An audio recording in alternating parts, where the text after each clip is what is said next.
Are you out of your mind? We've been divorced for 5 years. What apartment are you asking for? I was confused when I saw my mother-in-law with a locksmith on the doorstep. We'll change the lock now and then you'll understand everything, my mother-in-law hissed. But suddenly someone put a hand on her shoulder. And before we continue, please write what country you're from and how old you are. Enjoy, quote. Marina loved the simple morning hours. At that time, the house seemed to breathe evenly, without fuss. The kettle hummed quietly, the lamp in the kitchen cast a warm light. Ducia the cat rubbed against her leg and demanded a bowl. She always put out 2 mugs. The habit remained from the times when Alexei sat opposite her in the mornings. Then the mug became redundant, but Marina didn't remove it from the cabinet. Let it stand. That day, everything went as usual. Saturday, early morning. On the table were sliced bread, cheese, and a jar of currant jam. The yard was still empty. From the window, a row of bare poplars and a playground where only sparrows perched on the swings in winter were visible. Marina turned on the radio, but immediately turned the volume down. The news was bad, and today she wanted peace and quiet. She planned to sort the laundry, mop the hallway floor, and stop by the pharmacist's for some vitamins. No big plans. At 8:30, the doorbell rang. Not a knock, not a timid knock-knock, but a confident, insistent ring. Marina thought about the postman, about the receipts, wiped her hands with a towel, and went to answer it. 2 people were standing on the landing. In front was Tamara Petrovna, her former mother-in-law. She wore a dark coat with a fur collar. On her head was a hat with a sparkle. On her lips was bright lipstick. Her face was tense, her lips pressed together. Nearby stood a man in a work jacket with a tool bag, stern, broad-shouldered, with frozen hands. There were traces of snow on his shoulders. Marina froze in the doorway. She snapped out of it. Are you out of your mind? We've been divorced for 5 years. What apartment are you asking for? Oh, don't start. Tamara Petrovna hissed and glanced over Marina's shoulder into the apartment, as if afraid of being late. We'll change the lock now, and then you'll understand everything. Where to? Marina couldn't find the right word for a second. This is my apartment. I bought it before marriage. What are you doing here? None of your business. Whose? Her mother-in-law said dryly. I have the documents. Pasha, don't just stand there. Take off your old top hat. Quickly. The man in the jacket, that same Pasha, shifted his gaze from his mother-in-law to Marina. The bag hit the floor with a heavy thud. He asked cautiously, Landlady, will you give permission? She's not the landlady, Tamara Petrovna interjected. I'm the owner's mother. The court ruled, everything is legal here. She shoved some papers in Marina's face. Here, admire them. Marina took the sheets automatically. Her fingers grew cold. Nerves at moments like these slowed her down. The lines blurred before her eyes. On the first page, the court's decision was printed in bold print. Below was the address of her apartment. Alexei's name. A few lines with wording. Signature, seal. The seal looked genuine, but the smear at the bottom was smudged, as if the documents had been hastily affixed. Marina glanced up. This is a fake. The court couldn't have awarded you this apartment. It wasn't divided during the divorce. I brought the purchase documents. I have an extract from the Rossregister. How many times must I listen to your fairy tales? Quote, Tamara replied sharply. Either you vacate the premises now, or we act like adults. Pasha, get the keys. Do it. Pasha hesitated. It was clear he was uneasy. Time dragged on. The air on the stairs grew thick, as if before a thunderstorm. Marina took a breath, put the papers on the counter, and said, trying to keep her voice even. I'll call the local police officer now. Call whoever you want. Her mother-in-law waved her off. By the time your local police arrive, we'll have done everything, and then we'll meet in court. She stepped closer, almost to the door, and added quietly, as if for Marina alone. You've been on my nerves for a long time. I told my son that you're stupid. Well, today you'll see that you're not smarter than us. Marina closed her eyes for a second. Everything flashed through her mind. Years of marriage, those evenings in the small kitchen where Alexei told funny stories from the warehouse. The first doubts, the first lie, Tamara Petrovna's first cold look. A woman must. The night she packed her bag, the morning when they agreed to a divorce without scandal. 5 years of personal silence, 5 years of a careful life. And then again, a stranger with a bag of tools was on the threshold. She was already reaching for the phone when the landing creaked softly behind Tamara Petrovna. She flinched. At that moment, someone's hand fell on her shoulder. Calmly, without rudeness, as if asking her to make way. A voice behind her said, "Please move aside." Tamara looked back. A man in a dark jacket and knitted hat stood behind her. He was of average height, with broad shoulders and a direct gaze. Marina knew his face. It was the neighbor from the next landing, a police captain named Grinev. He rented an apartment from an old schoolteacher, lived quietly, sometimes helping with the light bulb by the elevator, hauling sandbags into the entryway for the janitor, and never making noise. Everyone greeted him. Not everyone knew his name, but they recognized his voice. "Good morning," he said, looking from Maria to his mother-in-law. "What's going on here?" "It's none of your business." Tamara blushed and tried to push his hand away. "We're legally changing the lock." She shook the stack of papers. "A court decision." "Look there." Quote. "Show me," the captain asked calmly. "Let's see the court decision." Pasha, wearing his jacket, retreated to the wall and, out of habit, pressed his bag to his leg. Marina got the impression he was ready to turn around and leave at the first opportunity. Tamara Petrovna, pursing her lips, handed Grinev the sheets of paper. He leisurely took out his glasses, put them on, and scanned the lines. Neither surprise nor annoyance appeared on his face, only a kind of quiet concentration, like that of a man piecing together a puzzle from memory. "Who are you in relation to the aforementioned persons?" he asked. "The owner's mother," Tamara said firmly. "Finally, I'll restore order. They buy things before marriage, and then live off their husband's shoulders." "Enough. Where's the owner?" Quote. He asked just as calmly. "The son will be here soon," said the mother-in-law. "He's been at work since this morning. She called and is on his way." Quote. "Aren't you disturbing me?" "I'm not disturbing you," Grinev said. "On the contrary, I'm helping. Now we'll call the duty officer together and clarify whether the court decision you have in your papers actually took place and whether it has entered into force. After that, we'll talk." In the meantime, he took off his glasses. He smiled at Pasha, but the smile was brief, businesslike. Quote, "As long as not a single lock is changed, that's the law." Pasha nodded with relief.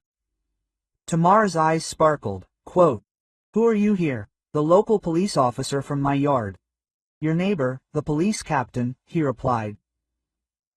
"If you want, I'll tell you my name. If you want my ID, I'll show it. But first, let's call." Marina was afraid to speak. Her hands were shaking, but inside, she felt calmer. With this man standing next to her, the steps stopped creaking. She stood nearby so as not to miss a single word.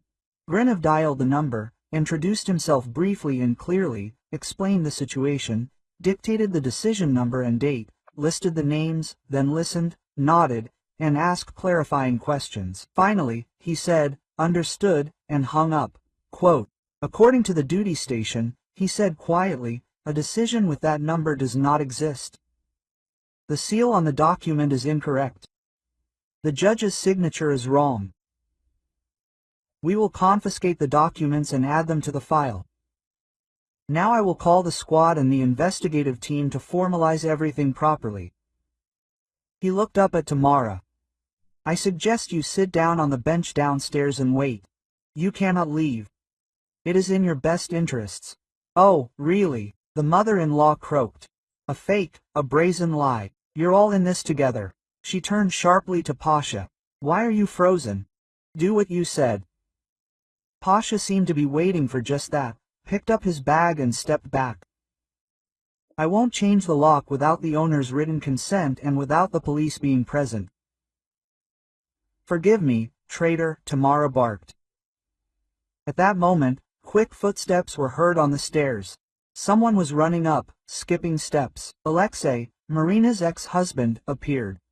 He was wearing a dark jacket, without a hat. His hair was matted with snow, his face was flushed, either from running, or from anger, or from the cold. Quote, "Mom, what do you have here?" He began from the doorway, and then saw Marina and fell silent. His gaze was absent-minded, like that of a man who is still out there, on the street, trying to figure out where he is. He had hardly changed in 5 years. Still tall and gaunt, but his eyes had changed. They had acquired a weariness that didn't go away after the weekend. Quote, "Alyosha," Tamara said hurriedly, "we're doing everything legally. I have the documents. These ones." She nodded toward Grinev. "He says it's a fake. You tell him." Alexei glanced at the captain, then at Marina. "Hello," he said quietly to Marina. "May I?" He waved his hand, at a loss for words. "Good morning, Alexei," Grinev replied. "We'll sort it out now. Tell me, please, do you know about these documents?" Alexei rubbed the bridge of his nose. "Mom said she found a good lawyer. She said we could reconsider the apartment issue because it's a shared apartment, we live together anyway. I didn't look into it. There's a lot of work. He said, do it your way. I haven't seen any court decisions. Have you seen the 150,000 loan?" Grinev asked calmly. "Registered in your name a month ago." Alexei flinched as if struck. "What loan that paid for the lawyer's services?" The captain said evenly.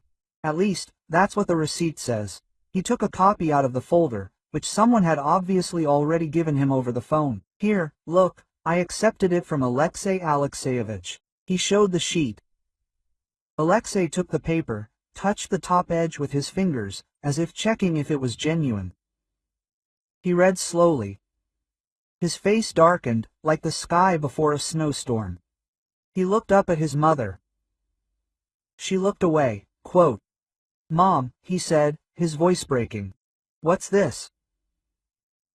"It was I who helped you," Tamara replied harshly. "Where would you get the money for a decent lawyer? I did everything for you. And you?" "And what about me?" Alexei clenched the paper into a fist. "You registered the loan in my name?" He barely asked. He was clarifying. Then he looked at Marina. Quote, "Masha, he searched for the words. "I didn't know. I thought he didn't finish." Marina stood by the door, listening, and suddenly felt a distinct sense of anger fading. There was fatigue, there was surprise, there was a desire to tuck her hands into her sleeves and retreat to the kitchen. It was quiet there, just the kettle and the cat, but there was no anger. Maybe because everything was happening somehow separately, as if this were someone else's entryway, strangers, someone else's life.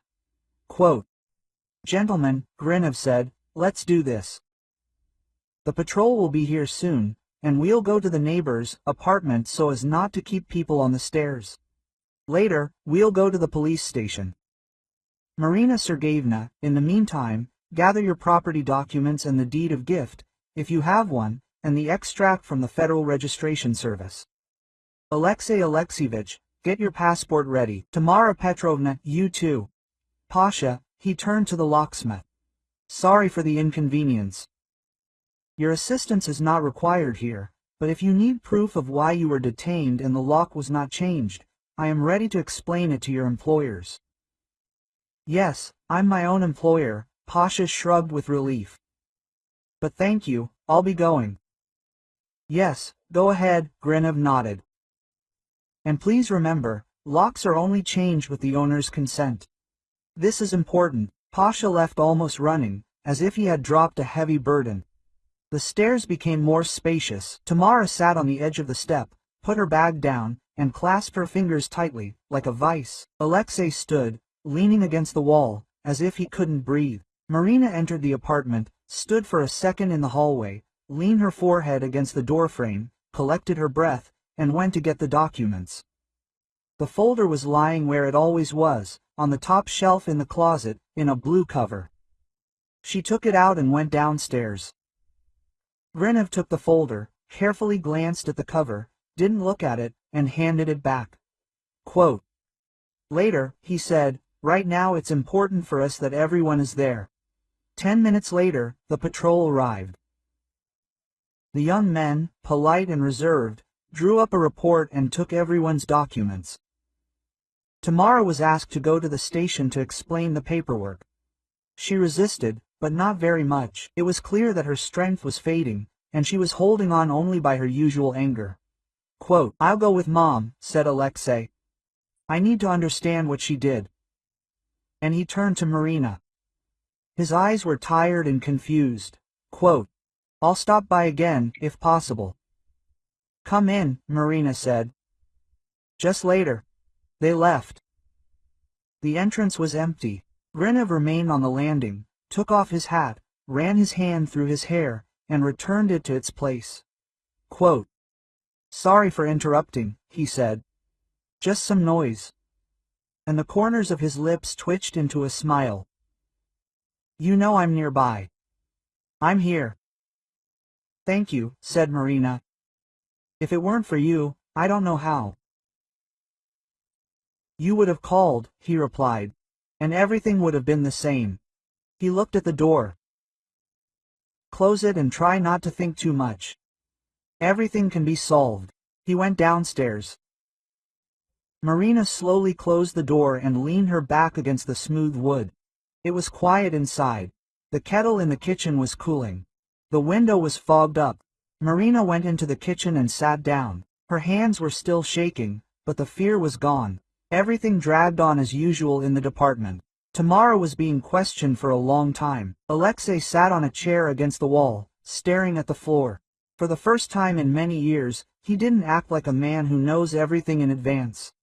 He looked like a boy who ended up in the director's office and can't understand why. When it was all over, he went outside and called Marina. Quote, "Can I?" he asked. "I at least want to come over and explain." Quote.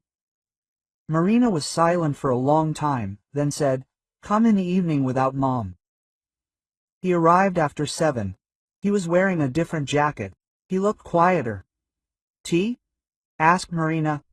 "May I?" He nodded. They sat in the kitchen, as they once sat every morning. Only now there was a long road of 5 years between them. "Forgive me," he said. "I didn't know. I really didn't know what she was doing there. I'm used to Mom deciding. Work, fatigue, then business. I thought that everything would somehow work out. But it didn't. I received a message from the bank. I received a text message about a loan. I called. They said, 'You applied for a loan yesterday.' I didn't apply. He sighed. She took it upon herself. On me. It's my own fault. I should have kept everything under control, but I let go." "It's your business," Marina said softly. "I'm not the committee chair, you're an adult." "Yes," Alexei nodded. He simply raised his eyes. There was genuine regret in them. Without asking, quote, "I really didn't want you to feel bad." Marina smiled slightly. "Thank you for telling me. It was bad a long time ago. Today it's just noisy. But I'm okay." They drank tea and reminisced, as if about someone else's life. The first years of marriage, funny purchases at the market, how they were given the wrong box of boots, and they found it funny. They remembered people they hadn't seen for a long time, their neighbor Lyasia from the 5th floor, who kept trying to breed geranium, but she only succeeded with aloe, the janitor Vidya, who brought Sani to the children. The conversation was warm, like an old wool coat that hasn't been used for a long time, but which retains heat. As they parted, Alexei said, "I'll pay off the loan. I have already found work on additional flights. It will be hard, but I will close it." Please don't file a complaint against me as a participant. I really didn't participate. I won't, Marina answered. I know he left. Marina closed the door and stood in the dark corridor for a long time. Then she turned on the light and smiled to herself. Who would have thought that the day that began with other people's words and a noisy bell would end with such a quiet teapot? The following days resembled a train that had been standing at the station for a long time and finally moved off. At the department, they sorted out counterfeit papers, checked signatures, seals, receipts. Tamara Petrovna was called several times. At first, she was tough, then she began to speak more quietly. Neighbors whispered in the entrance, but without anger. People were tired of other people's noises and wanted silence. Captain Grinov went up to Marina several times, asking if she was disturbed. Once he brought batteries for the gas detector, which had been blinking for a long time, but I didn't change it, I kept forgetting. He silently screwed in the batteries, checked the devices beeping, and smiled. It's better this way, it's calmer, she agreed. He rarely said anything unnecessary. There was a strange virtue in this. People who can remain silent next to you are always stronger than those who make noise. One day he lingered at the threshold, looked at the bunch of keys hanging by the door, and said, "You have everything organized correctly. The documents are in one place, the keys are in one place, the phone numbers are written down in plain sight. This helps when you need to quickly get ready." Quote. I love order, Marina said. After the divorce, cleaning saved me. When you don't know what to do with your thoughts, you wash the floors. It helps, he confirmed. And tea helps, and cats. Dusia, as if realizing that he was talking about her, walked across the rug and sat at his feet. He leaned over, stroked her neck, and the cat purred contentedly. Thus a simple friendship developed, without pomp or circumstance, without innuendo. He sometimes helped take out the trash. Sometimes she'd pass him potato pies. They knew they could knock at any moment if something happened. A couple of weeks later, the case of the forged court decision became clearer. The papers Tamara showed her were printed on a regular printer. The stamp was forged with gross errors, and the judge's signature was copied from an old document. A lawyer from a neighboring district helped, a man already known to the local police for such decisions. He charged a large sum for his services.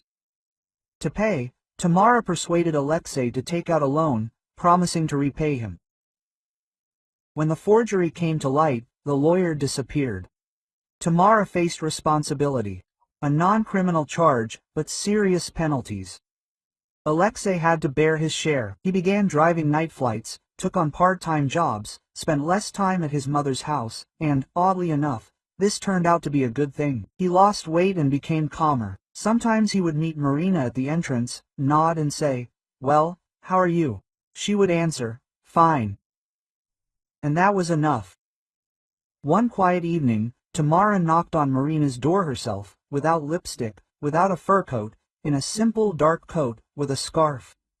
Her face was tired, her eyes were sunken, but their gaze was not sharp. "Can I speak for a minute?"